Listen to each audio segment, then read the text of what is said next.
আসসালামু আলাইকুম। আমরা এখন কুষ্টিয়াতে চলে আসছি ৮ দিন হাসপাতাল চৌরাস্তার মোড় থানাপাড়া এটা। তো আমি এখন চলে যাব অন্তর্মুখী কফি হাউস।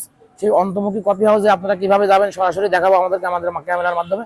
তো এখন আমরা সরাসরি অন্তর্মুখী কফি হাউসের মালিকের সঙ্গে কথা বলবো। তো আসতে থাকুন আমাদের সঙ্গে, আমরা কিভাবে আপনাদেরকে কফি হাউসে নিয়ে যাবো। তো সরাসরি আপনারা আসলে দেখতে পারবেন। তো আসুন, ধৈর্য ধরে আসুন আমাদের সঙ্গে, সরাসরি আপনাদের ক্যামেরার মাধ্যমে দেখাবো কিভাবে যাবেন। তো আমরা কিন্তু এখন সরাসরি সেই অন্তর্মুখী কফি হাউসের দিকে যাচ্ছি।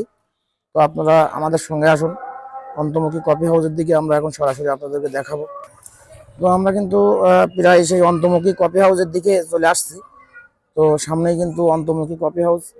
আমরা সরাসরি অন্তর্মুখী কফি হাউসের মালিকের সঙ্গে কথা বলাবো। এই যে এই ধরনের কিন্তু নার্সারি আছে এখানে। তো আমার কাছে মনে হচ্ছে আমরা অন্তর্মুখী কফি হাউসে চলে আসছি। তো এটাই মনে হচ্ছে, আমার মনে হয় অন্তর্মুখী কফি হাউস। তো দেখতে থাকুন যে, তো আমি সরাসরি এখন অন্তর্মুখী কফি হাউসে চলে আসছি, এখন ওখানে প্রবেশ করব। আর এই অন্তর্মুখী কফি হাউসের মালিকের সঙ্গে সরাসরি কথা বলার চেষ্টা করব। তো আমার কাছে ব্যানারটা চোখে বাজছে, এই যে অন্তর্মুখী কফি হাউসের ব্যানার। এইভাবে কিন্তু এখানে ব্যানার দিয়ে আছে। এটা কিন্তু অলরেডি আপনাদের সহজে চেনার জন্য আমি এই ভিডিও করতেছি। তো অন্তর্মুখী কফি হাউস, এই যে এটা কিন্তু সেই অন্তর্মুখী কফি হাউস।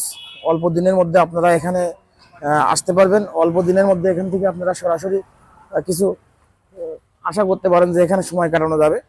তো আমি সরাসরি অন্তর্মুখী কফি হাউসের মালিকের সঙ্গে এখনো দেখা করতে পারিনি, তো দেখা করার চেষ্টা করব। সরাসরি আপনাদেরকে দেখাবো যে অন্তর্মুখী কফি হাউসের মুখের মালিকের কথা।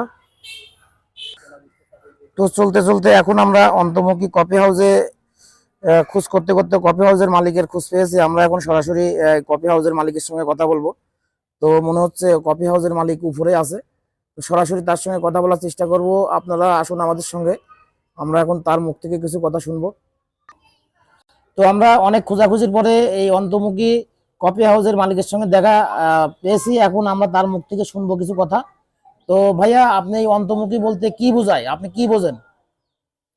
আমি বহির্মুখী নয়, আমি অন্তর্মুখী। অন্তর্মুখী বলতে আমি অনুভূতি বুঝি, অন্যরকম বুঝি, অনেক রকম বুঝি, অসমাপ্ত বুঝি। তো আপনার এই অন্তর্মুখীটা যে রানিং করবেন, মানে রানিং এর আগে আপনার কি কি স্বপ্ন আছে? আমার চিন্তা ভাবনা আছে, এখানে 1 লক্ষ লোকের পদধূলি সম্পন্ন হইলেই দোকান উদ্বোধন করবো ইনশাল্লাহ।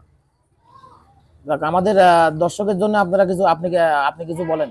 আপনার দর্শক শ্রোতা এখানে আসবে, কি ধরনের সুযোগ সুবিধা পাবে? আর দর্শকদের উদ্দেশ্যে আমি বলতে চাই যে সকলকে অন্তর্মুখী কফি শপের পক্ষ থেকে আন্তরিক শুভেচ্ছা অভিনন্দন জানাচ্ছি। আপনারা সকলে আসলে পারে এখানে অনেক রকম সুযোগ সুবিধা এবং বিনোদনের ব্যবস্থাও থাকবে, যে সব রকমই ব্যবস্থা করা হবে, আপনারা সকলে আসবেন। তো আপনার মুখ থেকে তো অনেক কথা শুনলাম, কিন্তু আসলে দর্শকের জন্য আপনার কিছু, এবার দর্শক শ্রোতা এখানে আসবে তাদের উপকূলে কিছু বলেন। রোদ জমেছে উলের নেশায়, রেলিং পাহারায়, খয়েরি বিপ্লব জেগে আছে পথের চেহারায়।